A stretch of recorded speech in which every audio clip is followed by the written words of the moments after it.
Hello guys, welcome back to the channel. आज हम करेंगे 7500 प्लस एडुटेरिया एमसीक्यूज के पार्ट 2। लास्ट टाइम हमने कवर किया था सेट 1, 2 एंड 3, टोटल 150 क्वेश्चन। आज भी हम कवर करेंगे टोटल 150 क्वेश्चन सेट 4, 5 एंड 6 के। इसमें कुछ बहुत बढ़िया क्वेश्चन है, तो ये एग्जाम पॉइंट ऑफ व्यू से बहुत इंपॉर्टेंट है। चलिए let's begin. First question, which of the following Chalukya rulers attained supreme enlightenment by drowning in the Tungabhadra river? ठीक है, सोमेश्वर 1, तालाब 2, विक्रमादित्य 5 एंड जयसिंह 2। इसमें बोल रहा है कि चालुक्य रूलर्स में से कौन ऐसा है जो सुप्रीम एनलाइटनमेंट के लिए तुंगभद्रा रिवर में ड्राउन कर गया था। आंसर हो जाएगा इसका सोमेश्वर 1। ठीक है, which of the following temples is the main feature of Chola temples. ठीक है, चोला टेम्पल के मेन फीचर कौन कौन है? मंडप, विमान, शिखर और गोपुरम। ऐसे तो अगर देखा जाए तो सारे ही मतलब कुछ ना कुछ फीचर्स थे ही। गोपुरम जैसे जो एंट्री जो होती है उसको बोला जाता है। शिखर जो होता है वो टेम्पल के ऊपर जो होता है फीचर आर्किटेक्चर का, उसे बोला जाता है। और मंडप जो होता है वो एक पिलर्ड हॉल रहता है, पिलर्ड हॉल। जो सबसे प्रोमिनेंट फीचर है वो विमान होता है चोला टेम्पल्स का। थर्ड क्वेश्चन देखते हैं, which monk composed about 200 texts in Vikramshila university. कौन सा ऐसा मॉन्क है जो 200 टेक्स्ट विक्रमशिला यूनिवर्सिटी में कंपोज किया है? आतिश दीपांकर, ज्ञानपद, रक्षित और रत्नाकर। तो इसका आंसर हो जाएगा ए, आशीष दीपांकर। फोर्थ क्वेश्चन देखेंगे, मैच द फॉलोइंग है, इवेंट है और ईयर है। ठीक है, मर्डर ऑफ बीजापुर सरदार अफजल खान। ठीक है, तो पहला का आंसर हो जाएगा 1659। ठीक है, ये इसका ईयर ये हो जाएगा। सेकंड हो जाएगा attack on Shaista Khan 1663। First plunder of Surat, first plunder of Surat अगर आपको याद होगा तो 1664। ये इंपॉर्टेंट है, ये आपको याद होना चाहिए था। और फोर्थ जो सेकंड प्लंडर जो था वो 1670 में हुआ था। तो ये चीज आपको याद होनी चाहिए थी। इसका आंसर हो जाएगा C. Which is the first double dome tomb in India. सबसे पहला डबल डोम का टोम इंडिया में किसका था? ठीक है, Humayun tomb, Sher Shah tomb, Babur tomb and Buland Darwaza. ठीक है, तो इसका आंसर आपका हो जाएगा Humayun tomb. In the Delhi Sultanate period, Majlis Khalwat means the council of minister who was not included in it. तो मजलिस खवालत को काउंसिल ऑफ मिनिस्टर बोलते हैं, इसमें से कौन इसमें इंक्लूड नहीं किया गया था? ठीक है, तो इसको देखते हैं, दीवाने इंशा, अरीज ममालिक, सदर उस सदर एंड वजीर। इसका आपका आंसर हो जाएगा सी, सदर उस सदर। ठीक है, इसमें अगर आपको याद होगा तो दीवाने ममालिक किसको बोलते हैं? चीफ को बोलते हैं ऑफ मिलिट्री डिपार्टमेंट। ठीक है, और मिलिट्री डिपार्टमेंट क्या होता है? दीवाने अर्ज, दीवाने अर्ज। ठीक है, वजीर किसको बोलते हैं? वजीर प्राइम मिनिस्टर या फाइनेंस का जो हेड रहता है उसको बोलते हैं। और दीवाने इंचार्ज जो होता है वो करस्पॉन्डेंस एंड कम्युनिकेशन को देखता है, करस्पॉन्डेंस एंड कम्युनिकेशन। ठीक,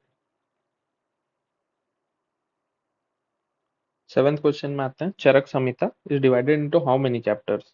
ठीक है, 120 चैप्टर्स। ये थोड़े ढंग से विजिबल नहीं है, बट ये 120 chapters, 100 chapter 5 section, 80 chapter 7 section and 60 chapter 8 section. तो इसका आंसर हो जाएगा A, 120 chapter and 8 section. Bhil Seva Mandal was established by whom। Bhil Seva Mandal को किसने बनाया था? ठीक है, Guru Gobind Singh, A B Thakkar, Gurusen Sanyal and both A and B. इसका आंसर हो जाएगा बी, ए बी ठक्कर। ठीक है,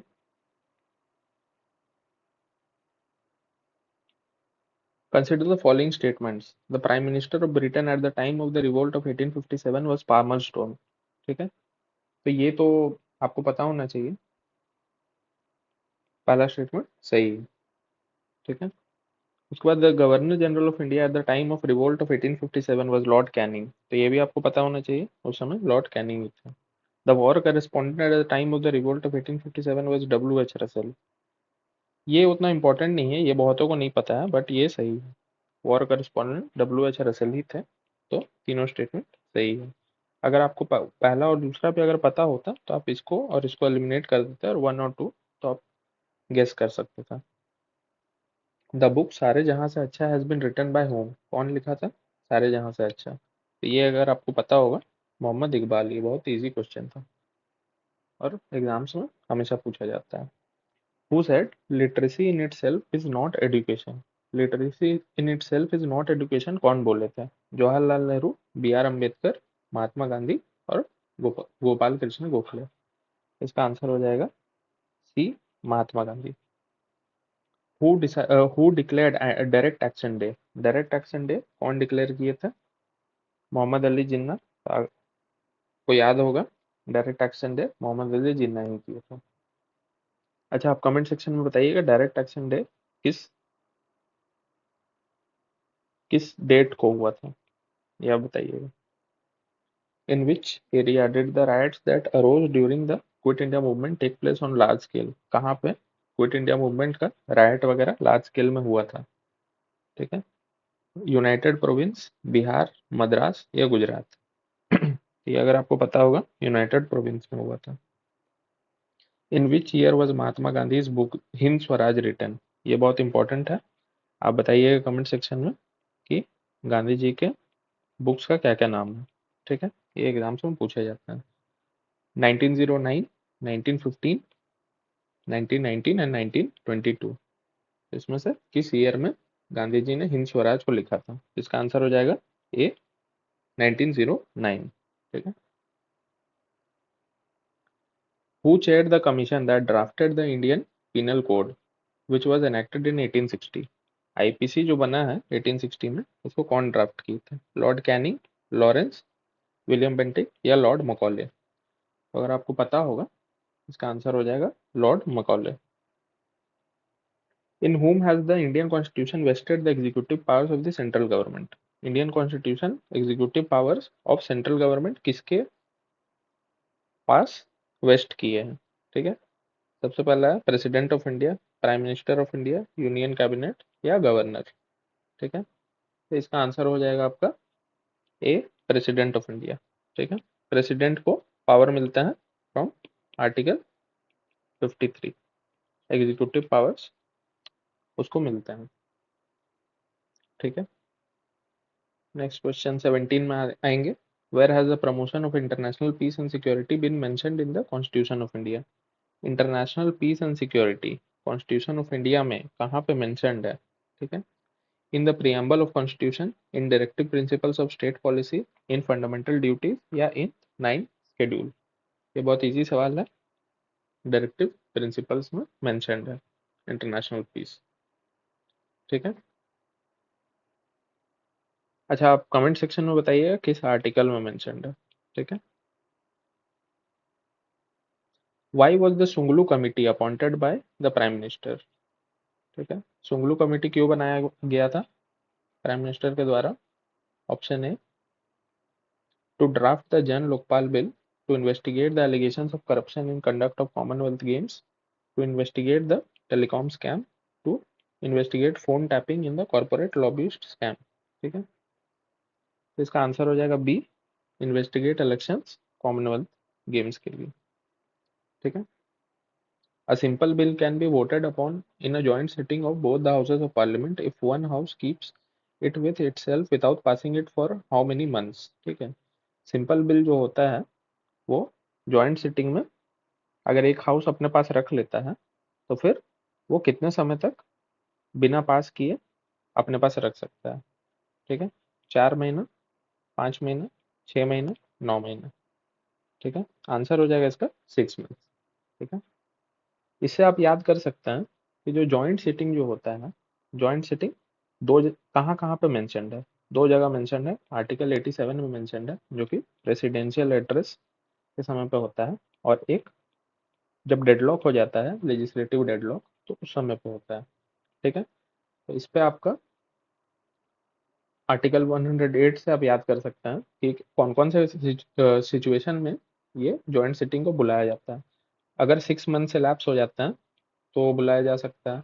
दूसरा है कि जब प्रेसिडेंट बिल रिटर्न कर देता है तब बुलाया जा सकता है। थर्ड जो है वो, अगर एक पार्टी पास कर देता है दूसरा पार्टी रिजेक्ट कर देता है तो उस समय पे ये जॉइंट सिटिंग को बुलाया जाता है।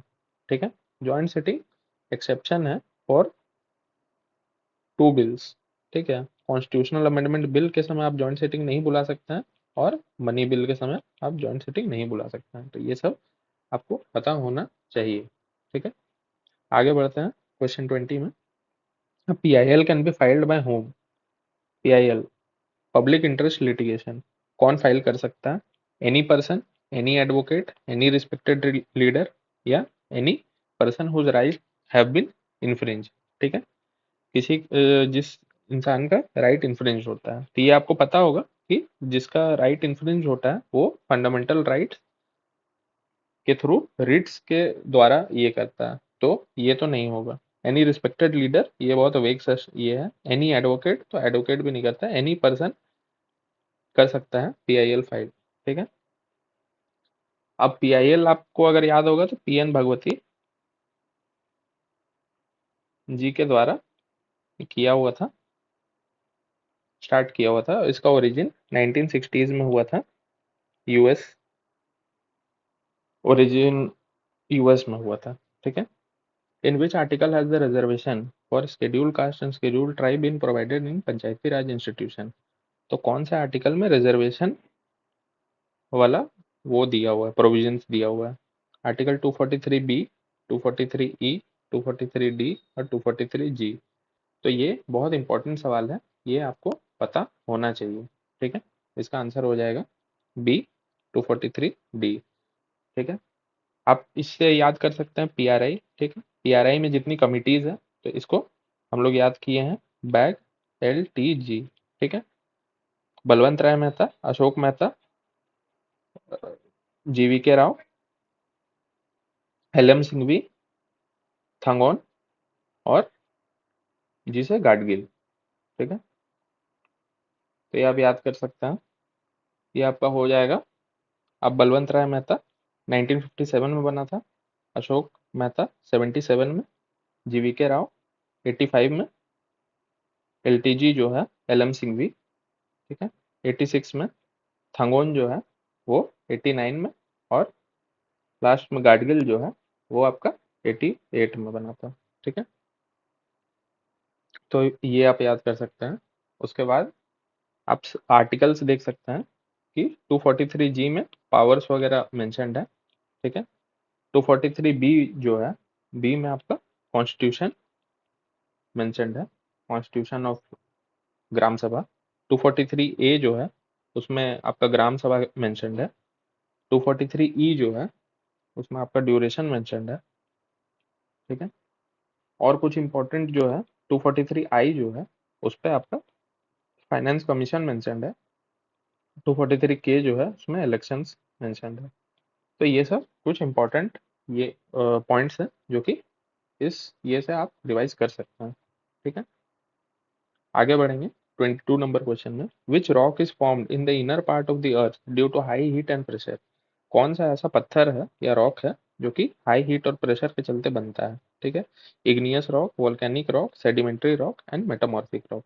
ये एक फिजिकल ज्योग्राफी का बहुत इजी सा सवाल है, तो इसका आंसर हो जाएगा मेटामॉर्फिक रॉक। ठीक है, इससे आपको याद होना चाहिए रॉक साइकिल वगैरह NCERT में मेंशन्ड है, तो फिर वहां पे आप इसको रिवाइज कर सकते हैं। ठीक है, which month in India are known for retreating monsoon season? ठीक है, कौन सा ऐसा मंथ है जो रिट्रीटिंग मानसून के लिए इंपॉर्टेंट है? ठीक है, तो October and November, January and February, May and June and February and March. तो फिर इस पे आप देख सकते हैं कि आंसर हो जाएगा इसका अक्टूबर एंड नवंबर। ठीक है, तो इस पे आपको पता होना चाहिए कि एडवांसिंग मानसून कब होता है, जून से सितंबर। ठीक है, और रिट्रीटिंग मानसून में आपको ये पता होना चाहिए सबसे ज़्यादा रेनफॉल होता है तमिलनाडु में, सबसे मोस्ट रेनफॉल वहीं पे होता है, और जो अगल बगल के जो एरियाज हैं, आंध्र प्रदेश हो गया, केरला हो गया, आपका साउथ ईस्ट कर्नाटका हो गया, तो उस वाले रीजन में भी रेनफॉल होती है। ठीक है, तो ये आपको पता होना चाहिए। ठीक। Pir Panjal range is located in, Pir Panjal range कहाँ पे है? ठीक है, option A lesser Himalayas, B greater Himalayas, trans Himalayas and Assam Himalayas. ठीक है, तो आपका आंसर हो जाएगा पीर पंजाल है लेसर हिमालयस में। ठीक है, तो इससे आप याद कर सकते हैं कि ग्रेटर हिमालयस में कौन कौन से माउंटेन्स है। तो इसको हम लोग याद किए थे डैमजेम। ठीक है, डैमजेम से आप याद कर सकते हैं धौलागिरी, अन्नपूर्णा, मनसलू, गौरीशंकर, एवरेस्ट एंड मनसलू। ये आपका ग्रेटर हिमालयस हो गया। आसाम हिमालयस जो उस तरफ के हैं, नॉर्थ ईस्ट रीजन में है, तो उसको आप याद कर सकते हैं डमैम, डाफला, मीरी, अबोर, मिश्मी। ठीक है, डाफला, मीरी, अबोर, मिश्मी। ठीक है, और ट्रांस हिमालयाज में आप याद कर सकते हैं एक है राकश पोशी है। पहले तो काराकोरम रेंज है, काराकोरम रेंज में आपका राकश पोशी है, गासेर ब्रूम है और केटू है। ठीक है, उसके बाद फिर उसी के अगल बगल और भी ये है। तो इससे आप ये सब चीज याद कर सकते हैं। Mango shower the term used for, ठीक है, post monsoon rain, winter rain, pre monsoon rain और मानसून रेन। तो ये अगर आपको याद होगा, ये लोकल विंड्स वगैरह में आप पढ़ते होंगे, तो इसका आंसर हो जाएगा प्री मानसून रेन। ठीक है, तो इससे आप याद कर सकते हैं कि कुछ और भी लोकल विंड्स है जो कि आपको पता होना चाहिए। जैसे लू है, नॉर्थ वेस्ट इंडिया में चलता है। एक होता है काली आंधी बोलते हैं, काली आंधी, तो वो भी होता है। एक होता है बरडोली चीरा, बरडोली चीरा, ये होता है आपका असम के साइड में, और ये आपका हेल्प करता है टी, राइस और फिर आपका जूट जो होता है उस तरफ में, तो उसमें आपका कल्टीवेशन में हेल्प करता है। ठीक है, फिर एक होता है ब्लॉसम सावर, तो ब्लॉसम सावर आपका केरला रीजन में होता है। ठीक है, फिर आप एक याद कर सकते हैं एलिफेंटा हो सकता है, एलिफेंटा आपका इस साइड पे होता है मलाबार कोस्ट में। ठीक है, फिर आपका एक हो गया, एक बहुत इंपॉर्टेंट है काल बैसाखी, बैसाखी आपका, इसको हम लोग बोलते हैं नॉर्वेस्टर। ठीक है, तो ये आपका, ये भी प्री मानसून ही होता है। तो ये ऑलमोस्ट आपका अप्रैल टू मई वाले समय टाइम पीरियड में होता है। ठीक है, तो इससे हम लोग इतना सारा चीज याद कर सकते हैं। फिर which celestial body completes the rotation and revolution in almost equal time period, तो इक्वल टाइम पीरियड में कौन करता है? Earth, Mars, Venus and moon. तो इसका आंसर आप देख सकते हैं कि इसका आंसर हो जाएगा मून। ठीक है, 27.3 ऐसे ही कुछ डेज लगता है ऑलमोस्ट, तो इस समय पर इसका होता है। ठीक है, if meat is cooked at more than 140 degree centigrade which of the following reaction takes place. ठीक है, तो मीट को अगर कुक करेंगे 140 डिग्री में, तो फिर कौन सा रिएक्शन होता है? इमल्सिफिकेशन रिएक्शन, ऑक्सीडेशन, मेलार्ड और नन ऑफ दीज। तो अगर ये आपको याद होगा, तो ये मेलार्ड रिएक्शन इसको बोलते हैं। तो इसमें क्या होता है कि ब्राउनिंग हो जाता है और फ्लेवर इसका एनहांस हो जाता है। ठीक है, ऑक्सीडेशन रिएक्शन क्या होता है? जिसमें ट्रांसफर ऑफ इलेक्ट्रॉन्स हो जाता है, तो ये भी कलर और फ्लेवर को एनहांस कर देता है। फिर इमल्सिफिकेशन अगर आपको याद होगा, दो डिफरेंट जो ये हैं, जैसे ऑयल एंड वाटर, जो कि मिक्स नहीं होता है, तो उसको स्टेबल कर देता है। ठीक है, उसके बाद विच one of the following electromagnetic waves have the highest frequency. ये भी बहुत बढ़िया सवाल है आपका साइंस का। ठीक है, radio waves, microwaves, gamma रेव्स and ultraviolet rays. तो इसका आंसर हो जाएगा आपका सी, गामा रे। सबसे ज्यादा हाईएस्ट फ्रीक्वेंसी इसी का होता है। ठीक है, तो इससे आपको याद होना चाहिए कि सबसे जो लॉन्गेस्ट फ्रीक्वेंसी जो इसका होता है, नहीं जिसका सबसे लॉन्गेस्ट वेवलेंथ होता है, तो वो आपका रेडियो वेव्स होता है। ठीक है, रेडियो वेव्स के बाद आता है माइक्रोवेव्स, माइक्रोवेव्स के बाद आता है आपका इंफ्रारेड रेज, फिर आता है आपका विजिबल लाइट, फिर आपका आता है विजिबल लाइट के बाद यूवी रेज आता है। ठीक है, फिर एक आता है एक्स रेज, फिर एक आता है गामा रेज। ठीक है, तो सबसे शॉर्टेस्ट इसका वेवलेंथ होता है गामा रेज का, और सबसे लॉन्गेस्ट होता है रेडियो वेव्स का। ठीक है, और फ्रीक्वेंसी इसी ऑर्डर में चलती है। Rainbow is form due to which of the following reasons. ठीक है, रेनबो किसके कारण बनता है? Option A refraction, reflection and scattering, refraction and scattering, refraction and scattering. अच्छा, दो बार रिफ्रैक्शन एंड स्कैटरिंग दे दिया है, डिफ्रैक्शन एंड रिफ्लेक्शन। तो ये अगर आपको पता होगा तो ऑप्शन ए इसका आंसर हो जाएगा। रिफ्रैक्शन भी होता है उसमें, रिफ्लेक्शन भी होता है और स्कैटरिंग भी होता है। ठीक है, तो ये तीनों टर्म्स का मतलब आपको पता होना चाहिए, और प्लस इससे आप एक इम्पॉर्टेंट टॉपिक पे आप जा सकते हैं, लेंस। लेंस में जैसे कॉनकेव होता है और एक कॉन्वेक्स लेंस होता है, और इससे आप एक और क्वेश्चन इससे आ सकता है कि जो रियल इमेज होता है वो किस सिचुएशन में फॉर्म होता है। ठीक है, तो ये आपको याद होना चाहिए। अगर आपको नहीं याद है तो आप एक बार इसको रिवाइज कर लीजिएगा।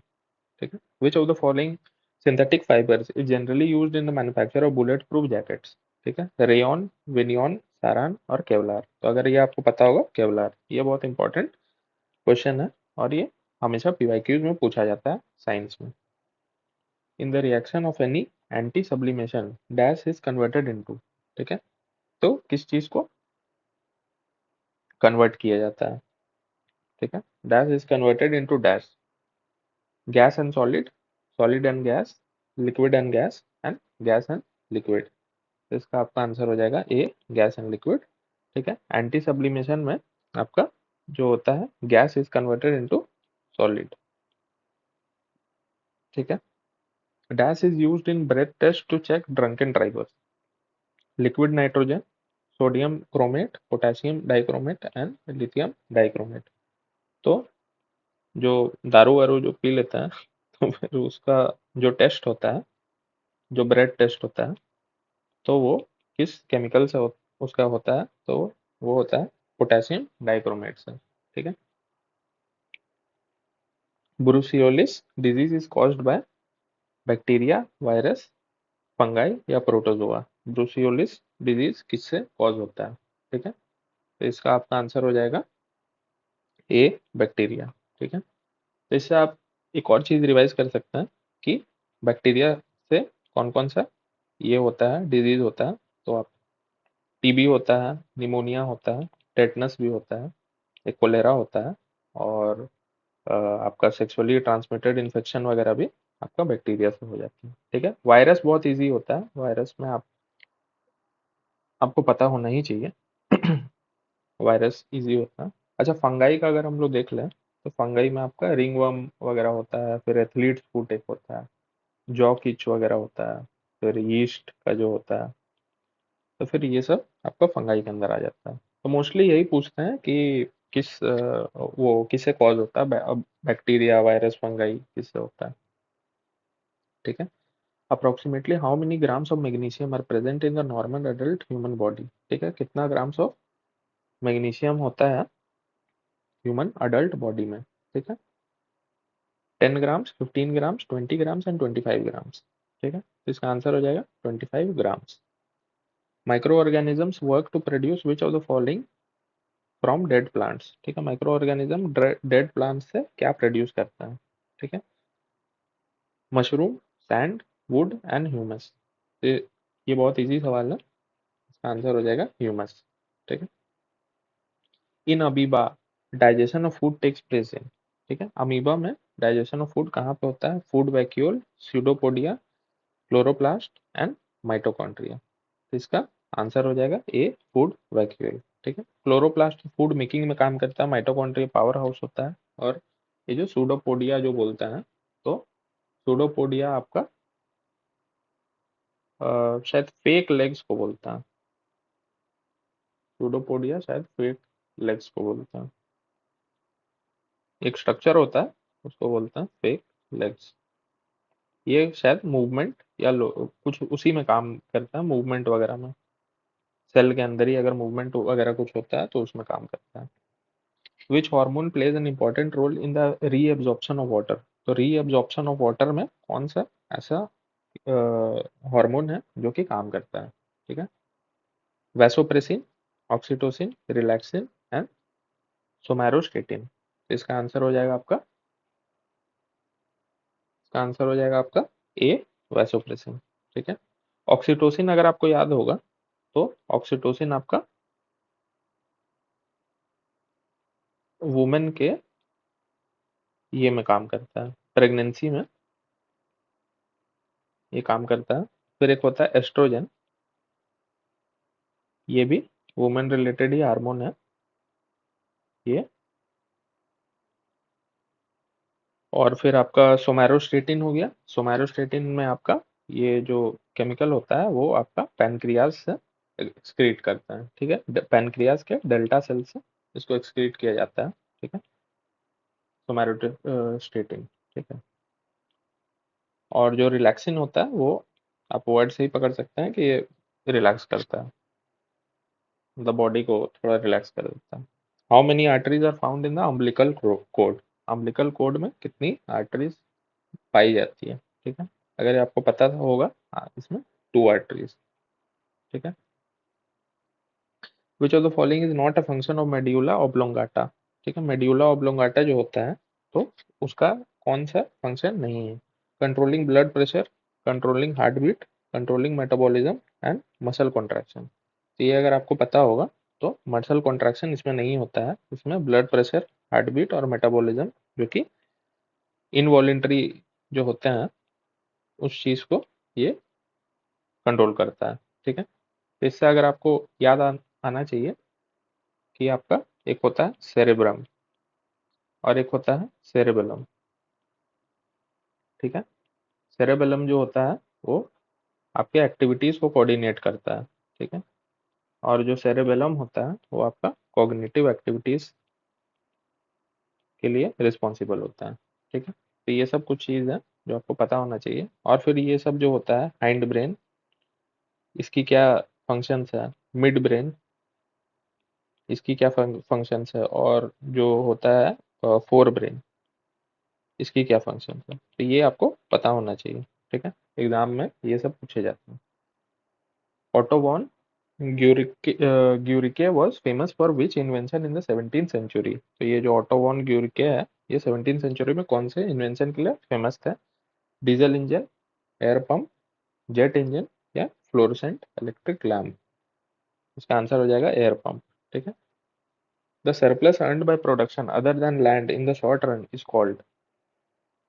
सरप्लस जो हम लोग अर्न करते हैं प्रोडक्शन में अदर देन लैंड, ठीक है, लैंड के अलावा जो हम लोग शॉर्ट रन में जो हम लोग सरप्लस अर्न करते हैं उसको क्या बोला जाता है?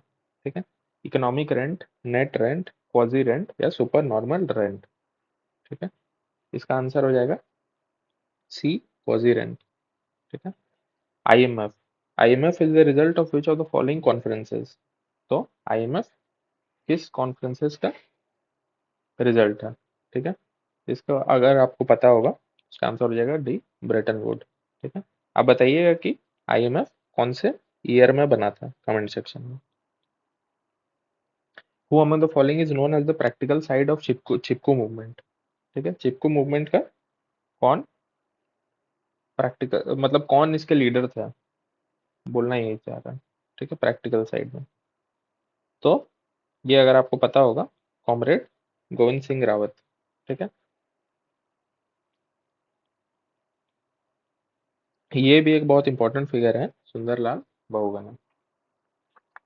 ठीक है, लैनोस and Campos, grass come under which biome? ठीक है, ये एक सवाल हो गया आपका ग्रासलैंड से। ग्रासलैंड से बहुत सवाल आते हैं तो ये बहुत इंपॉर्टेंट टॉपिक है। ठीक है, अगर आपको पता होना चाहिए टेम्परेट ग्रासलैंड क्या होता है, ट्रॉपिकल ग्रासलैंड क्या होता है, ठीक है, टंड्रा रीजन क्या होता है, तो ये सब आपको पता होना चाहिए।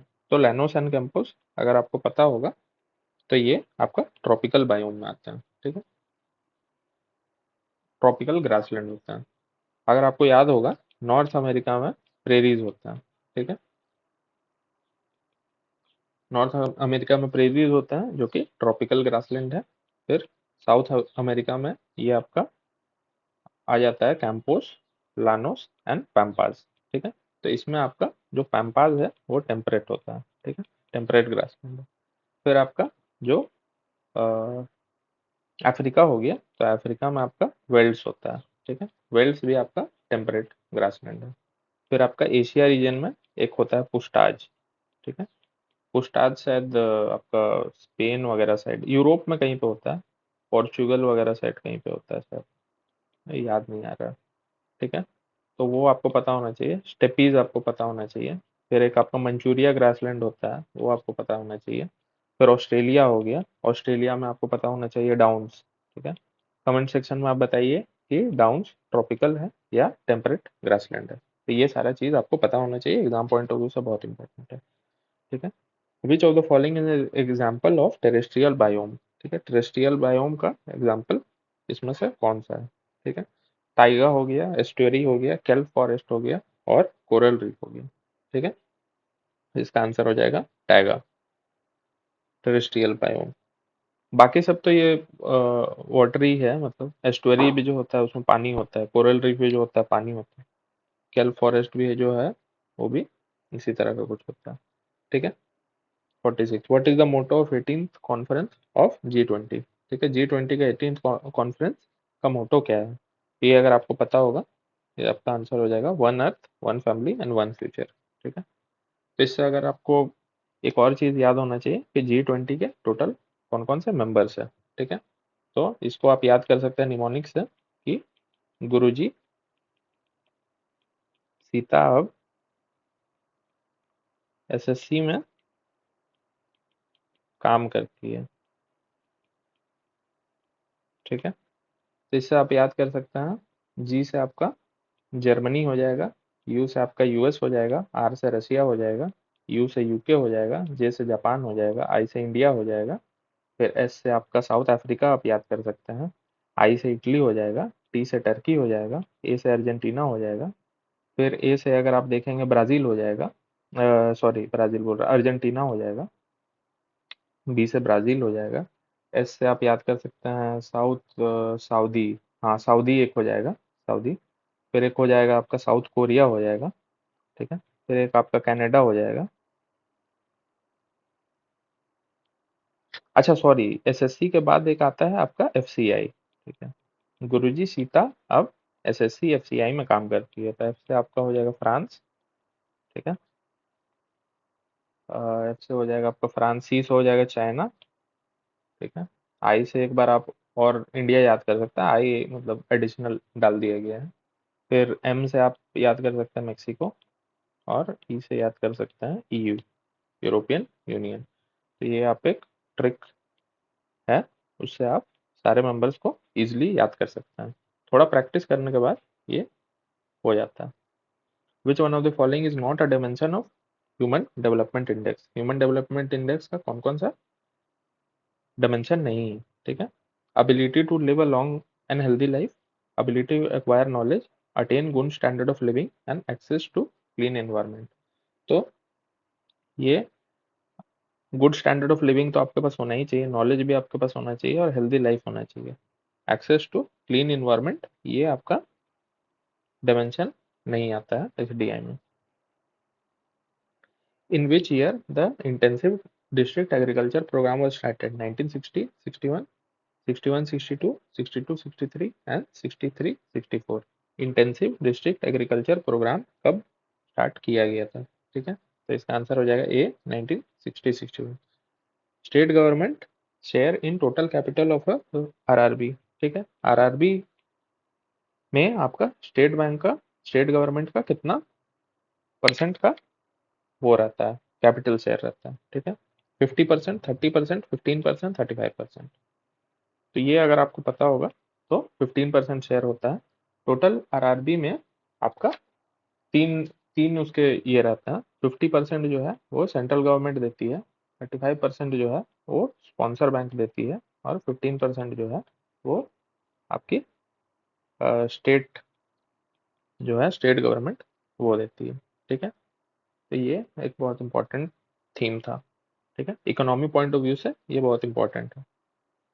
विच of the following protected areas is located in the Kaveri basin. तो कावेरी बेसिन में कौन कौन से प्रोटेक्टेड एरियाज हैं जो कि लाई करता है। तो अगर आपको याद होगा कि नागरहोल नेशनल पार्क, तो नागरहोल नेशनल पार्क आपका शायद कर्नाटका में है, ठीक है।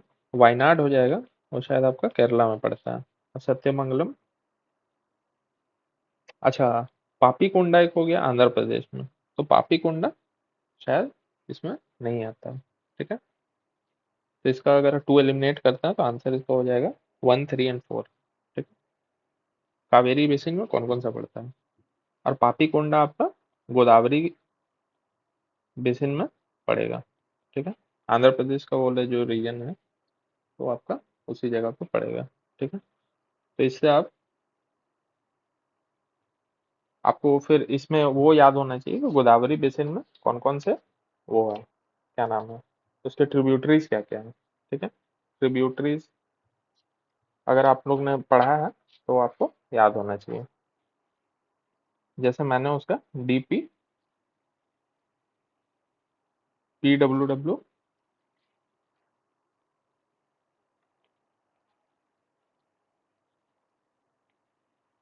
पी, एनआईएस और PM3 के, मैंने कुछ इस तरीके से याद किया। तो इसका हो जाएगा आपका दुधना, पूर्णा, पेनगंगा, वेनगंगा, वर्धा, फिर आपका एक हो जाता है प्रणीता, फिर नारंगी, इंद्रावती, और एक शायद है सबारी, ठीक है।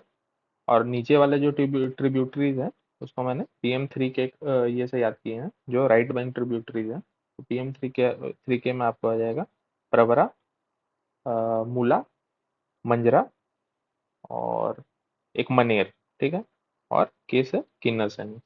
तो ये ट्रिब्यूटरीज हैं गोदावरी के, जो आपको पता होना चाहिए। कभी कभी पूछ लेता है कि कौन सा रिवर किस मतलब ट्रिब्यूटरी में है, मतलब कौन सा रिवर का कौन सा ट्रिब्यूटरी है, तो ये सब सवाल कभी कभी बन जाता है, ठीक है।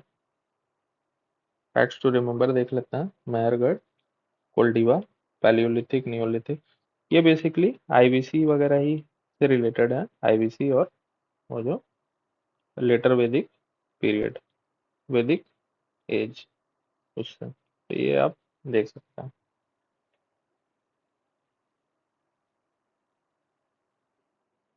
अब हम देखेंगे सेट 5। सेट 4 कंप्लीट हो चुका है। टोटल 50 क्वेश्चन कंप्लीट हो चुके हैं, ठीक है। पहला क्वेश्चन देखेंगे। In the name of Buddhist text relating to philosophical subject, कौन सा बुद्धिस्ट टेक्स्ट है जो कि फिलोसॉफिकल सब्जेक्ट से रिलेटेड है। ट्रिप्टिका, विनय पिटक, अभिधम पिटक, नन ऑफ। अगर ये आपको पता होगा तो ये हो जाएगा अभिधम पिटक, ठीक है। फिर इसमें एक इम्पॉर्टेंट होता है सूत पिटक और विनय पिटक, ठीक है। तो सूत पिटक वो जो होता है वो आपका मोनेस्टिक वैल्यूज से रिलेटेड है, और विनय पिटक जो है वो डिसिप्लिन, ऑर्डर वगैरह इन सब से रिलेटेड है, ठीक है। सेकंड क्वेश्चन देखेंगे। Consider the following statement then choose the correct option from the code, ठीक है। कौन सा करेक्ट स्टेटमेंट है। तो the Vedatraya includes Rigveda, Yajurveda and Samaveda. तो ये बिल्कुल सही स्टेटमेंट है, तीनों चीज होते हैं वेदात्रयी में। सेकंड स्टेटमेंट पढ़ेंगे। The Chandogya Upanishad is considered to be the oldest Upanishad. तो ये अगर आपने घटना चक्र वगैरह पढ़ा होगा तो ये क्वेश्चन बार बार रिपीट होता है, ठीक है। द वर्स अष्टो माँ सदगम्य तमासो माँ ज्योतिर्गम्य इज टेकन फ्रॉम द बृहद कन्या उपनिषद। तो ये भी सही स्टेटमेंट है, ठीक है। तीनों स्टेटमेंट सही है। Which of the following era is related to human civilization. तो ह्यूमन सिविलाइजेशन से कौन सा एरा रिलेटेड है, ठीक है। होलोसीन, प्लिस्टोसीन, पेलियोसीन और बोथ A+C, ठीक है। तो इसका आंसर हो जाएगा होलोसीन पीरियड, ह्यूमन सिविलाइजेशन से रिलेटेड है। तो अभी हम लोग होलोसीन पीरियड में हम लोग जी रहे हैं, ठीक है। पेलियोसीन जो होता है वो जुरासिक वर्ल्ड वाला जो एरा है वो होता है, और प्लिस्टोसीन जो होता है वो ग्लेशिएशन वाला पीरियड को हम लोग बोलते हैं, ठीक है। आगे बढ़ेंगे क्वेश्चन 4 में। डिपार्टमेंट दिया हुआ है, रिलेटेड वर्क दिया हुआ है। तो इस क्वेश्चन को हमने अभी किया हुआ था, ठीक है। तो दीवाने अर्ज सबसे पहले मिलिट्री डिपार्टमेंट हो जाएगा, ठीक है। फिर आपका जो सेकंड जो है दीवाने रसालत, वो आपका फॉरेन अफेयर्स हो जाएगा। फिर दीवाने इंशा जो होता है, इंशा कम्युनिकेशन को बोलते हैं।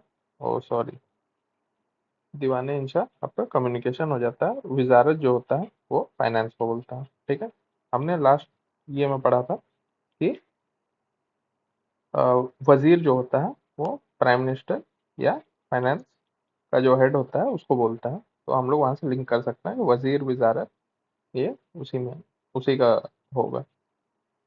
ठीक है, उसके बाद which of the following Bahmani rulers build the famous Gol Gumbaz at Bijapur. ठीक है, मोहम्मद आदिल शाह, महमूद गवान, यूसुफ आदिल शाह और इस्माइल शाह।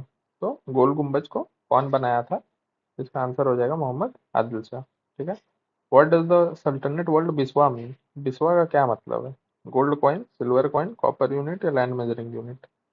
तो इसका आंसर हो जाएगा लैंड मेजरिंग यूनिट। ठीक है, which Vijayanagara ruler built a dam on Tungabhadra river? ठीक है, कौन तुंगभद्रा रिवर पे डैम बनवाया था? Krishnadeva Raya, Rama Raya, Deva Raya and Harihara and Bukka. ठीक है, तो इसका आंसर हो जाएगा देवराय वन। ठीक है, तो ये आपको कुछ चीज पता होनी चाहिए। देवराय वन एंड कृष्णदेव राय, ये दोनों बहुत इंपॉर्टेंट हैं।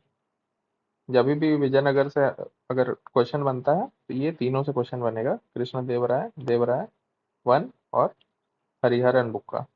ठीक है, the first ruler of India who declared Urdu as the official language of his state was? Urdu को ऑफिशियल लैंग्वेज किसने बनाया था? इल्तुतमिश, इब्राहिम शर्की, इब्राहिम आदिल शाह टू और मोहम्मद गसूरदास। तो ये अगर आपको पता होगा तो इसका आंसर हो जाएगा इब्राहिम आदिल शाह टू। ठीक है, arrange the following in chronological order. ठीक है, क्रोनोलॉजिकल ऑर्डर में इसको अरेंज करना है। फॉरवर्ड ब्लॉक, तो ये अगर आपको याद होगा तो फॉरवर्ड ब्लॉक आपका मई 1939 में आपका ये हुआ था। ठीक है, उसके बाद आपका हो जाएगा लिबरेशन डे बाय मुस्लिम लीग, तो ये आपका दिसंबर 1939 में हुआ था। ठीक है, उसके बाद फिर आपका हो जाएगा उसके बाद फिर आपका अगस्त प्रपोजल हो जाएगा 1940 में। ठीक है, और सबसे लास्ट में आपका हो जाएगा फॉर्मेशन ऑफ आजाद हिंद फौज, जो कि हो जाएगा 1952। ठीक है, तो ये आप देख लीजिएगा, इस टाइप के सवाल हमेशा पूछे जाते हैं क्रोनोलॉजिकल ऑर्डर वाले। ठीक है, तो इसमें बस ये फॉरवर्ड ब्लॉक का फॉर्मेशन और लिबरेशन डे मुस्लिम लीग में थोड़ा सा कंफ्यूजन हो सकता था। ठीक है, इन August 1932 a separate electorate was created for the first time by the communal award of Ramsay MacDonald. ठीक है, रामसे मैकडॉनल्ड 1932 अगस्त में सेपरेट इलेक्टोरेट बनाया गया था। तो वो किसके लिए बनाया गया था? ठीक है, मुस्लिम, क्रिश्चियन, एंग्लो इंडियन या दलित? ये अगर आपको पता होगा, दलित।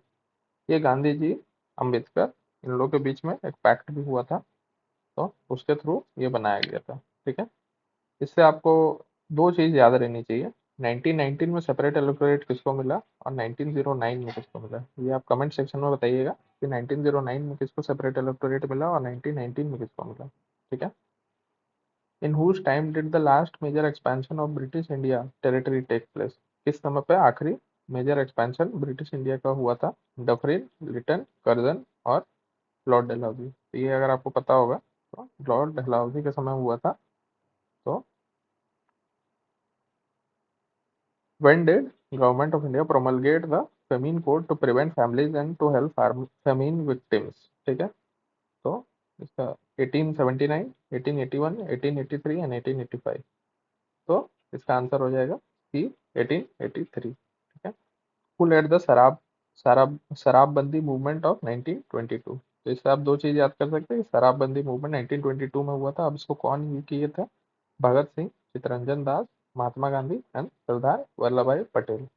तो इसका आंसर हो जाएगा आपका डी, सरदार वल्लभ भाई पटेल। ठीक है, who among the following did not believe in Dadabhai Naoroji theory of drain of wealth? तो कौन नहीं इसमें बिलीव करता था दादा भाई नारोजी के थ्योरी में? Bal Gangadhar Tilak, RC Dutt, sir Syed Ahmad and M G Ranade. तो इसका आपका आंसर हो जाएगा सी, सर सैयद अहमद। ठीक है, सैयद अहमद से हमने दो चीज याद की थी, मुस्लिम एंग्लो ओरिएंटल कॉलेज, ठीक है, और अलीगढ़ मूवमेंट, ये दोनों 1875 में हुआ था। तो ये दोनों चीज इंपॉर्टेंट है।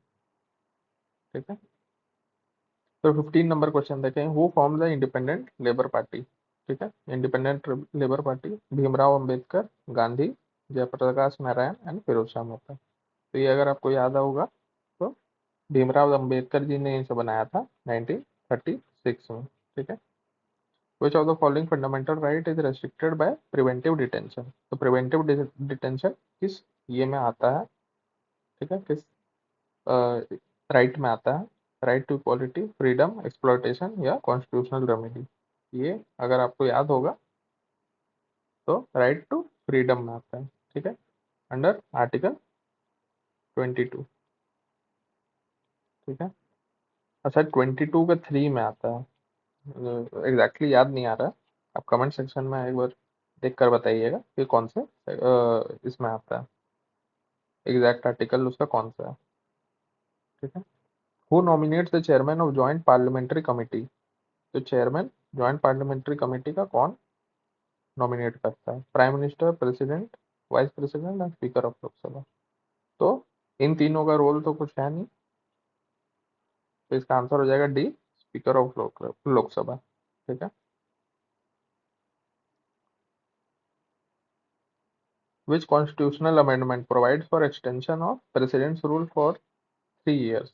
3 साल के लिए कौन सा आर्टिकल, कौन सा अमेंडमेंट में 3 साल के लिए प्रेसिडेंट रूल को बढ़ा दिया गया, एक्सटेंड कर दिया गया? 55th, 57, 59 and 78। तो ये अगर आपको याद होगा तो हो जाएगा सी, 59th कॉन्स्टिट्यूशनल अमेंडमेंट एक्ट। ठीक है, जीरो बेस्ड बजटिंग सिस्टम क्या होता है? ठीक है, तो जीरो बेस्ड बजटिंग सिस्टम अगर आपको याद होगा तो वो क्या होता है कि हर साल जो बजट जो बनता है वो जीरो से स्टार्ट किया जाता है। ठीक है, सारा चीज जीरो से स्टार्ट किया जाता है।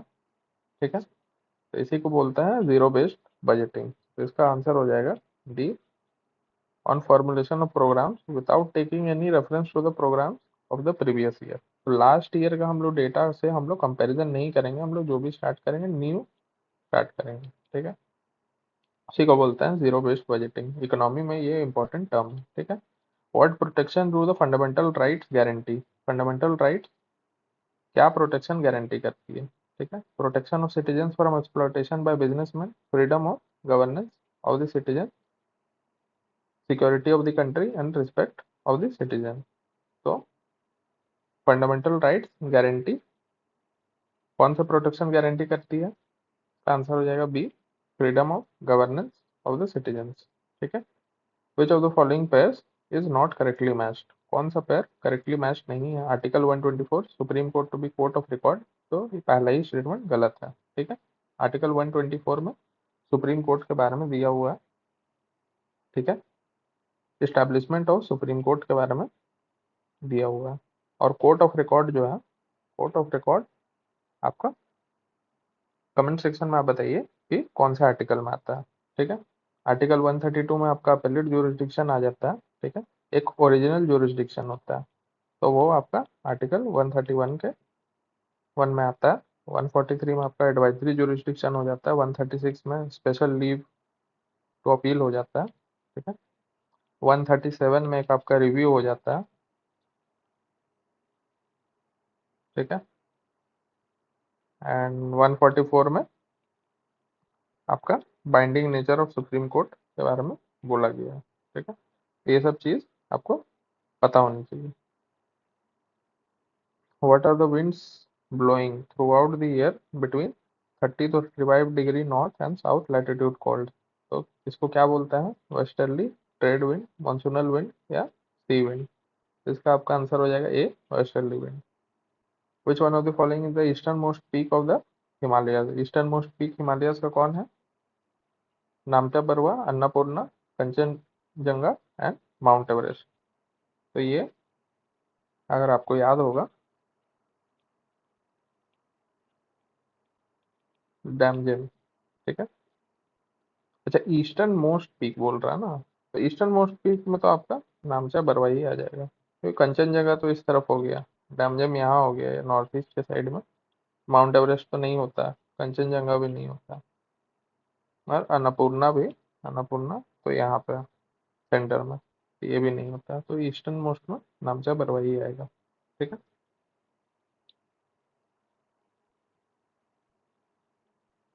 What are the disjointed lines drawn on a map to show slope called? तो स्लोप दिखाने के लिए हम लोग क्या ये करते हैं, hachure, contour, spot height and iso height. तो इस पे अगर हम लोग कंफ्यूज हो जाते हैं, ये दोनों तो एलिमिनेट हो जाता है हैचोर और कॉन्टोर लाइंस में, कॉन्टोर पे। ठीक है, इसका आंसर हो जाएगा हैचोर। ठीक है। कॉन्टोर क्या होता है, आप बताओ, आपने ये वर्ड सुना है कि नहीं, कॉन्टोर बंडिंग। ये बहुत फ्रीक्वेंटली एग्रीकल्चर में के कॉन्टेक्स्ट में यूज किया जाता है। ठीक है। Which one of the following oceans has most extensive continental slope area? सबसे ज़्यादा extensive continental slope area किसमें आता है, Arctic ocean, Indian ocean, Pacific ocean and Atlantic ocean. तो इसका आंसर हो जाएगा अटलांटिक ओशन। ठीक है। कॉन्टिनेंटल स्लोप सबसे ज़्यादा वहीं पे पाया जाता है। करंट कंडक्टर, 26 नंबर सवाल देखेंगे। Current conductor is related to magnetic field, electric field, electromagnetic field and electrostatic field. तो इसका आंसर हो जाएगा ए, मैग्नेटिक फील्ड। ठीक है। Confirmation of the presence of Higgs boson will justify, Higgs boson क्या जस्टिफाई करेगा। ठीक है। Both the standard model and the super critical theory, unification of all the four fundamental forces, the steady state model of the universe, the mass of the fundamental particles.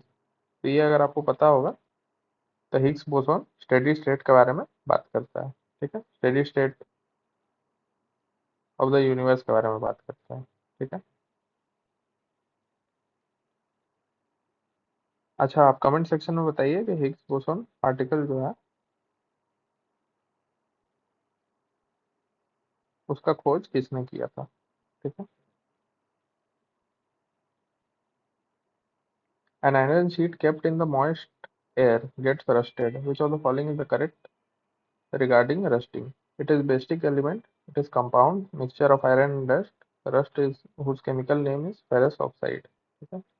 तो ये तो एकदम useless सा लग रहा है, कुछ इसका मतलब नहीं है। Mixture of iron and dust, तो ये भी बहुत वेग स्टेटमेंट है। It is a basic element, तो बेसिक एलिमेंट तो वो है नहीं। इट इज अ कंपाउंड, क्योंकि वो एक कंपाउंड है इसलिए वो रस्ट हो जाता है। ठीक है, मॉइस्ट एयर में वो रिएक्ट कर जाता है और रस्ट हो जाता है। Which catalyst is used in the production of ammonia by Haber process. इसमें बोल रहा है कि हेबर प्रोसेस में कैटलिस्ट क्या यूज किया जाता है। तो ये अगर आपको पता होगा तो इसका आंसर हो जाएगा बी, आयरन। ठीक है, ओनली आयरन। तो कैटलिस्ट में उसको सिर्फ आयरन यूज किया जाता है। तो अगर आपको हेबर प्रोसेस के बारे में पता होगा तो वो नाइट्रोजन और हाइड्रोजन का यूज करके इसमें आयरन जो है वो कैटलिस्ट यूज होता है, कमर्शियल लेवल पे इंडस्ट्रियल प्रोडक्शन होता है अमोनिया का। ठीक है। ये एक रिवर्सिबल रिएक्शन होता है और इसमें आपका 400 टू 500 डिग्री सेंटीग्रेड पे ये ऑपरेट करता है। और इसमें जो 150 टू 200 एटमॉस्फेरिक प्रेशर रहता है इस पर। और ये आपके दिया हुआ है इस पे लूसेंट पे। ठीक है, तो आप एक बार देख लीजिएगा। What is the maximum number of electrons that can be present in M shell. M shell में कितना मैक्सिमम नंबर ऑफ प्रोटॉन्स हो सकता है, 1, 2 इलेक्ट्रॉन्स हो सकता है। ठीक है, 1, 2, 8 एंड 18। तो इसका आंसर हो जाएगा डी, 18। तो अगर आपको याद होगा K, L, M, N, तो फिर इसमें K में आपका 2 इलेक्ट्रॉन्स होता है, L में आपका 8 होता है, M में 18 होता है और N में आपका 32 होता है। ठीक है, तो ये आप याद कर लीजिएगा। Which one of the following chemical elements does not belong to the group of alkaline earth metals. तो अल्कलाइन अर्थ मेटल्स में से इसमें से कौन सा एलिमेंट नहीं आता है। ठीक है, magnesium, radium, barium and potassium. तो इसका आपका आंसर हो जाएगा डी, पोटेशियम। ठीक है, बाकी सब अर्थ मेटल्स में, अल्कलाइन अर्थ मेटल्स में आता है, मैग्नीशियम, इरिडियम, बेरियम सब आता है। Which of the following is milk of magnesia. ये बहुत इंपॉर्टेंट, बार बार पूछा जाता है। Milk of magnesia strong base है, माइल्ड बेस है, स्ट्रॉन्ग एसिड है, माइल्ड एसिड है। इसका आंसर हो जाएगा आपका बी, माइल्ड बेस है। ठीक है, मिल्क ऑफ मैग्नीशिया का जो केमिकल फॉर्मूला होता है वो होता है Mg OH होल स्क्वायर। ठीक है। फिर 33 नंबर सवाल देखेंगे, which of the following is responsible for sex determination, germ cell, autosome, allosome या प्लीट्रोपिक। ठीक है, तो इसका आपका आंसर हो जाएगा सी, एलोजोम। सेक्स डिटर्मिनेशन के लिए एलोजोम रिस्पॉन्सिबल होता है। आंसर क्वेश्चन नंबर 34 देखेंगे, if a bacterium has flagella at only one end what is it called. एक बैक्टीरियम में अगर फ्लैगेला है सिर्फ एक ही एंड पे तो उसको क्या बोलते हैं? पेरिट्रिचस, मोनोट्रिचस, बैसोट्रिचस एंड एम्फीट्रिचस। तो इसका आपका आंसर हो जाएगा बी, मोनोट्रिचस। ठीक है, which of the following organelles is responsible for maintaining water content in amoeba।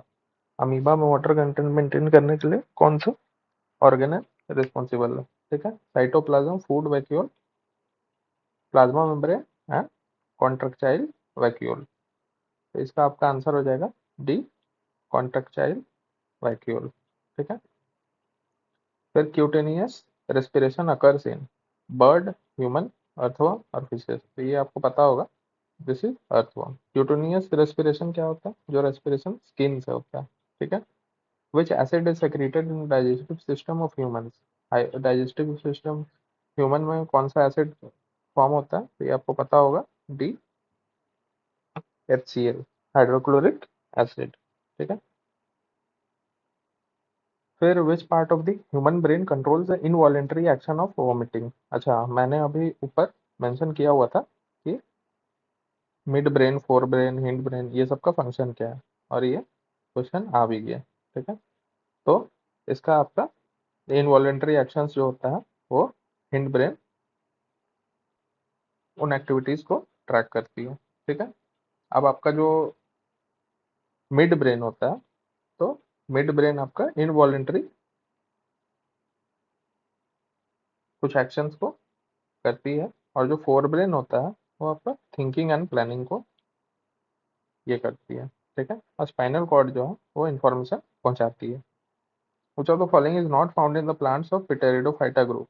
ठीक है, पिटेरिडोफाइटा ग्रुप में कौन सा ये है जो नहीं ये करता है, जो नहीं पाया जाता है? ठीक है, फ्लावर, स्टेम, लीव्स, रूट्स। तो इसका आपका आंसर हो जाएगा ए, फ्लावर। ठीक है, पिटेरिडोफाइटा का क्या होता है कि इसका बहुत मतलब इसका जो कैरेक्टरिस्टिक्स होता है वो होता है, ये सीडलेस होता है, वेस्कुलर होता है और स्पोर प्रोड्यूसिंग होता है। ठीक है, स्पोर प्रोड्यूसिंग होता है, इसका एग्जाम्पल देख सकते हो फर्न्स। तो फर्न्स में आपने देखा होगा कि फ्लावर नहीं होता है, तो इसलिए इसका आंसर हो जाएगा ए। 40 नंबर क्वेश्चन देखेंगे, what is the ultimate source of energy in plants. तो ultimate source of energy in plants क्या है, क्या होगा? Chlorophyll, glucose, protein and sunlight. तो इसका आंसर हो जाएगा डी, सनलाइट। ठीक, any item which is easily 41 number question देखेंगे, any item which is easily available in sufficient quantity and which has been given the status of currency by the public for it convenience, what is it called. तो फिर sufficient quantity में है, status of currency दिया हुआ है, public convenience के लिए है, तो इसको हम लोग क्या बोलेंगे? ठीक है, bank money, commodity money, real money and representative money. इसका आपका आंसर हो जाएगा बी, कमोडिटी मनी। ठीक है, the main objective of planning in India was to initiate a process of development. ठीक है, process of development which would raise standard of living and provide new opportunities for prosperous varied life to the people। This objective is related to the 5 year plan। तो 5 year plan बहुत important theme है, आप videos डले हुए हैं 5 year plan पे, तो फिर वो आप देख सकते हैं। ठीक है, तो फिर इसका first 5 year plan, second 5 year plan, third 5 year plan, fourth 5 year plan. ठीक है, तो इसका आपका आंसर हो जाएगा ए, फर्स्ट 5 year प्लान। ठीक है, आप बताइए कि सेकंड 5 year प्लान का दूसरा नेम क्या था? ठीक है, उसको क्या मॉडल बोलते थे? तो इसी तरीके से fifth 5 year plan, eighth 5 year plan, 11th and 12th 5 year plan, तो ये सब बहुत इंपॉर्टेंट है, तो इसके कैरेक्टरिस्टिक्स आप देख लीजिएगा, एग्जाम में काफ़ी पूछा जाता है। ठीक है, Bishnoi movement is related to which of the following. Bishnoi movement किससे रिलेटेड है? ठीक है, तो अगर आपको पता होगा तो Bishnoi movement conservation of trees के लिए ही फेमस है। ठीक है। Which of the following is the most fragile ecosystem, सबसे फ्रेजाइल इकोसिस्टम क्या है, ठीक है, जो सबसे ज्यादा सेंसिटिव होता है और will be affected first by global warming. Global warming से कौन सा ऐसा इकोसिस्टम है जो सबसे ज्यादा सेंसिटिव है, जो सबसे ज्यादा अफेक्ट होने वाला है, ठीक है। सबसे पहले अफेक्ट होने वाला है Tyga, Amazon rain forest, Indian monsoon and Arctic and Greenland ice sheet, ठीक है। तो इस पे तो अगर बी और सी को तो आप एलिमिनेट कर सकते हैं, ठीक है, तो ये तो नहीं होता। आप कंफ्यूज होते हैं टाइगा और आर्टिक में, लेकिन सबसे ज़्यादा जो सेंसिटिविटी जो है, सेंसिटिव इकोसिस्टम है, वो आर्टिक एंड ग्रीनलैंड वाला है, ठीक है। When was the first summit of non align movement held, तो ये अगर आपको याद होगा 1961, ठीक है। How many of the following are correctly matched, तो कौन कौन से करेक्टली मैच्ड है। गड्डी ट्राइब हिमाचल प्रदेश, बिल्कुल सही। सिंगपो ट्राइब अरुणाचल प्रदेश, बिल्कुल सही। थारू ट्राइब यूपी या उत्तराखंड, बिल्कुल सही। एंड सवरिया ट्राइब राजस्थान, तो इनमें चारों करेक्टली मैच्ड है। तो ये आप देख सकते हैं, इस टाइप के सवाल हमेशा पूछे जाते हैं ट्राइब्स वगैरह से। अच्छा आप बताओ कि इंडिया में सबसे लार्जेस्ट पॉपुलेशन कौन से ट्राइब का है, ठीक है। कौन से दो ट्राइब है जो कि फर्स्ट पोजीशन पे है और सेकंड पोजीशन पे है इन टर्म्स ऑफ पॉपुलेशन, ठीक है, और वो कौन से स्टेट में है, तो ये भी आप कमेंट सेक्शन में बताओ। Who declared the year 2024 as the international year of camelids, तो इंटरनेशनल ईयर ऑफ कैमलिड्स किसने डिक्लेयर किया था, तो ये सब काम सब यूएन का है, तो यूएन ने किया था, ठीक है। Where is the headquarter of national green tribunal located, तो एनजीटी का जो हेडक्वार्टर है वो कहाँ पे है, ठीक है। कोलकाता, न्यू दिल्ली, मुंबई एंड चेन्नई, तो इसका आपका आंसर हो जाएगा बी, न्यू दिल्ली। आप कमेंट सेक्शन में बताओ कि एनजीटी जो है वो कौन से ईयर में फॉर्म हुआ था, ठीक है। Where is the headquarter of amateur kabaddi federation of India located, तो कहाँ पे है amateur kabaddi federation of India का हेडक्वार्टर, भोपाल, ग्वालियर, जयपुर एंड दिल्ली, इसका आंसर हो जाएगा जयपुर, ठीक है। In which year did the celebration of 21 June as international yoga day began, तो इंटरनेशनल योगा डे कब बिगेन हुआ था, इसका आंसर हो जाएगा 2015, ठीक है। अब इससे आप याद कर सकते हैं कि 21 जून बहुत इंपॉर्टेंट डेट है, इससे आप जो भी फैक्ट्स हैं वो आपको याद होना चाहिए। एक समर सॉल्स्टिस वाला फैक्ट है, एक ये योगा डे का जो थीम है ये आपको पता होना चाहिए, और बस ये दो चीज़ है जो इम्पोर्टेंट है, ये आपको पता होना चाहिए, ठीक है।